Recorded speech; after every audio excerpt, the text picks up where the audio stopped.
ছাত্রীরা আমরা এবার শিখব 4 নম্বর অঙ্ক অনুশীলনী 1.1 এখানে বলা আছে 9 অঙ্কের বৃহত্তম সংখ্যা ও ক্ষুদ্রতম সংখ্যা লিখো। আমরা জানি মোট আমাদের 10টি অঙ্ক নিয়ে 10টি অঙ্ক আছে, এর মধ্যে 0 থেকে 9 পর্যন্ত। তাহলে আমরা জানি সবচেয়ে বৃহত্তম বা বড় সংখ্যা হলো 9। তাহলে আমাদের প্রথম 9 অঙ্কের বৃহত্তম সংখ্যা এবং ক্ষুদ্রতম সংখ্যা হলো 0। যেহেতু 0 সার্থক সংখ্যা নয় পরার্থ, তাহলে ক্ষুদ্রতম সংখ্যা লেখার সময় আমাদের এর সাথে বায়ে একটি 1 বসাতে হবে।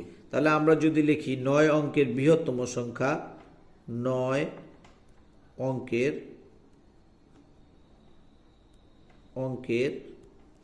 বৃহত্তম সংখ্যা, 9 অঙ্কের বৃহত্তম সংখ্যা 9টি 9। তাহলে 1 2 3 4 5 6 7 8 9।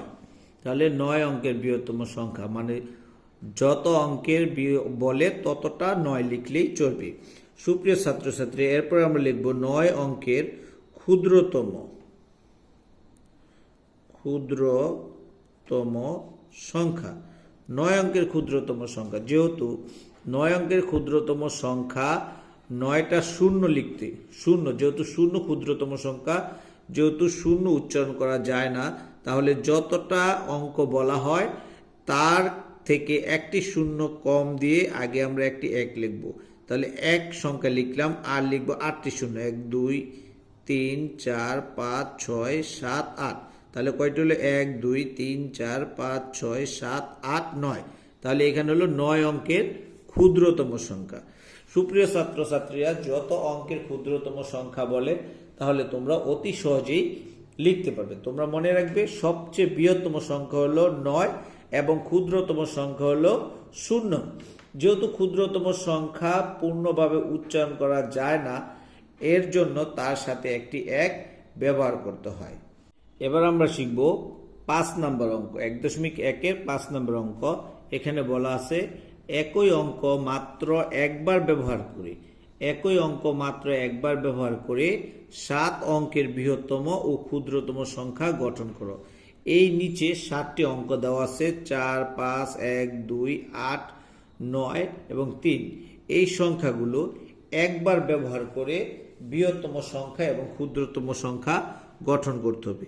তাহলে আমরা যদি প্রথমে বৃহত্তম লিখি, বৃহত্তম সংখ্যা, এখানে সবচেয়ে বড় সংখ্যা হলো 9। তাহলে লিখলাম 9, এরপরে আছে 8, লিখলাম 8, এরপরে আছে 5, লিখলাম 5, এরপরে 4, এরপরে আছে 3, এরপরে আছে 2, এরপরে আছে 1। সুতরাং এখানে হচ্ছে 3 ঘর পরে কমা 2 ঘর, 98,54,221। আবার বলছে এই অঙ্কগুলোই ব্যবহার করে একটি ক্ষুদ্রতম সংখ্যা নির্ণয় করতে। তাহলে ক্ষুদ্রতম সংখ্যা যদি আমরা নির্ণয় করি, এটাকে উল্টে দিলে হয় অথবা একটি একটি করে বেছে নিলে হবে।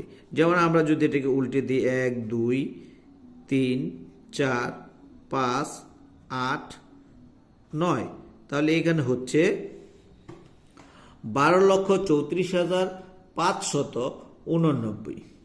এবার খ নাম্বার আরেকটি অঙ্ক আছে আমাদের এখানে, আমরা দেখতে পাচ্ছি 4 4 0 5 3 9 8 7। এই অঙ্কগুলো ব্যবহার করে বৃহত্তম এবং ক্ষুদ্রতম সংখ্যা গঠন করতে বলা হয়েছে। তাহলে যদি আমরা প্রথম লিখি বৃহত্তম, তাহলে সবচেয়ে বড় সংখ্যা হলো 9, এরপরে 8, এরপরে 7, এরপরে আছে 5, তারপরে আছে 4, তারপরে 3, তারপর 0। তাহলে সংখ্যাটি দাঁড়ায় 98,75,430। আবার এটাকে যদি আমরা ক্ষুদ্রতম সংখ্যা করি, তাহলে এখানে সবচেয়ে ছোট হলো 0। যেহেতু 0 প্রথম লেখা যায় না, যেহেতু এটার কোনো মান নেই, যেহেতু এটা মূল্যহীন। তারপরে সবচেয়ে ছোট যেটা, এটা আমাদেরকে আগে বসাতে হবে। তাহলে শূন্যর পরে প্রথম ছোট হলো 3, তাহলে আমরা 3 বসাবো। 3-এর পরে আমরা এই শূন্যটা বসাবো। তাই এরপরে আছে ছোট সংখ্যা 4, এরপরে আছে 5, এরপরে 7, 8, 9। তাহলে সংখ্যাটি দাঁড়ায় কত? 30,45,789।